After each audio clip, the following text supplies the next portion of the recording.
สรุปข่าวเด่นประจำอาทิตย์รายงานวันที่ 11-20 เมษายน 2025 ที่ผ่านมานี้อาทิตย์นี้เป็นช่วงเวลาหลังเทศกาลปีใหม่ลาวประชาชนได้ทยอยกลับมาเฮ็ดเวียกตามปกติ ภายใต้บรรยากาศของความหวังและการเริ่มต้นใหม่ ขณะเดียวกันก็มีหลายประเด็นข่าวสำคัญที่เกิดขึ้นทั้งในและนอกประเทศจะมีข่าวใดแน่ไปติดตามน้ำกันมาเริ่มกันที่สถานการณ์ในประเทศในระยะบุญปีใหม่ลาวระยะวันที่ 11-17 เมษายน 2025 ที่ผ่านมานี้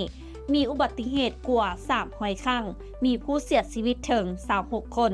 กรมตำรวจจราจรแถลงการว่าเกิดอุบัติเหตุถึงหนทาง313 ครั้งมีผู้เสียชีวิต26 คนแขวงที่เกิดอุบัติเหตุหลายแม่นแขวงจำปาสักห้องลงมาแม่นแขวงเวียงจันทน์และนครหลวงเวียงจันทน์สาเหตุสำคัญได้แก่ขับรถไวดื่มเหล้าแล้วขับบ่เคารพกฎจราจรเจ้าหน้าที่เปิดเผยว่าถึงแม้ว่าจะมีมาตรการเข้มแต่ผู้ขับขี่จำนวนหลายยังบ่เอาใจใส่ต่อความปลอดภัยจึงเฮ็ดให้ตัวเลขผู้เสียชีวิตยังคงสูงมาต่อกันที่ข่าวต่อมาในช่วงบ่ายของวันที่ 18 เมษายน ที่ผ่านมา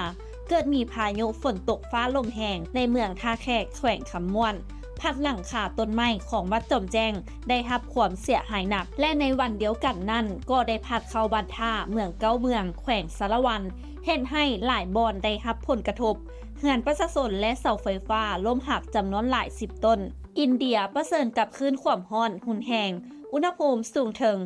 45 องศาเซลเซียสหลายรัฐในอินเดียต้องประกาศเตือนภัยโรงเรียนบางแห่งต้องปิดชั่วคราวประชาชนถือขอให้อยู่ในร่มเพื่อลดความเสี่ยงต่อพยาธิลมแดด WTO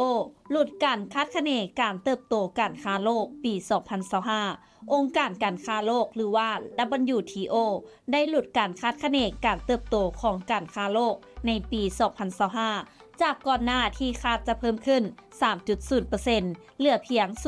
0.2% เนื่องจากผลกระทบจากนโยบายภาษีรัฐบาลของสหรัฐอเมริกาและความตึงเครียดทางการค้าระหว่างสหรัฐอเมริกากับจีนซึ่งอาจนำไปสู่การชะลอตัวของเศรษฐกิจโลกโดยเฉพาะในประเทศกำลังพัฒนาและสุดท้ายต้องขอน้อมไว้อาลัยการละสังขารพระอาจารย์ใหญ่มหาบุญมาสิมมาพรหมประธานศูนย์กลางองค์การพุทธศาสนาสัมพันธ์แห่งสปป.ลาวได้ละสรีละสังขารแล้วในวันที่ 17 เมษายน 2025 ที่วัดสมสงัดบ้านฝ่ายเมืองไซเซฐานครหลวงเวียงจันทน์รวมอายุได้ 92 ปี วัดสายุการ 72 พรรษา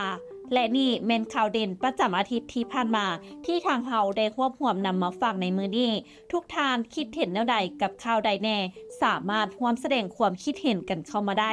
นำอบธรรมวงศ์รายงานและท้ายนี้ต้องขอขอบใจสำหรับการติดตามข่าวสารจากทางไทยเก็ตเมกาซีนและอย่าลืมไปกดไลค์กดแชร์กดติดตามกด Subscribe ทุกช่องทางออนไลน์ของพวกเขาเพื่อจะบ่พลาดข่าวสารดีๆจากทางไทยเก็ตเมกาซีน